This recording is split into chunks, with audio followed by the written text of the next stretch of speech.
Narito ang balita mula sa GMA Integrated News.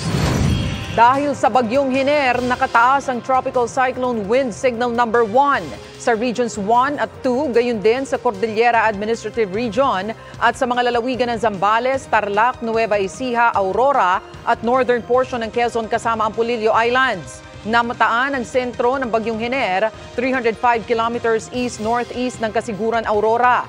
Taglay nito ang lakas ng hangin na hanggang 55 kilometers per hour at bugso na hanggang 70 kilometers per hour. Inaasahang maglalandfall ito sa Isabela o Aurora sa susunod na 24 oras at tatawirin ang Luzon hanggang bukas ng umaga. Narito naman ang iba pang balitang binabantayan ng GMA Integrated News. Medical examination kay Pastor Apollo Kibuloy tapos na ayon sa PNP. Lagpas pisong tapya sa kada litro ng produktong petrolyo epektibo bukas. At sa 24 oras ang direktiba ni Pangulong Marcos matapos alisin sa Escoda Shoal ang BRP Teresa Magbanua. Para sa mas malaking misyon at mas malawak na paglilingkod sa bayan, ako po si Tony Aquino ng GMA Integrated News, ang News Authority ng Pilipino.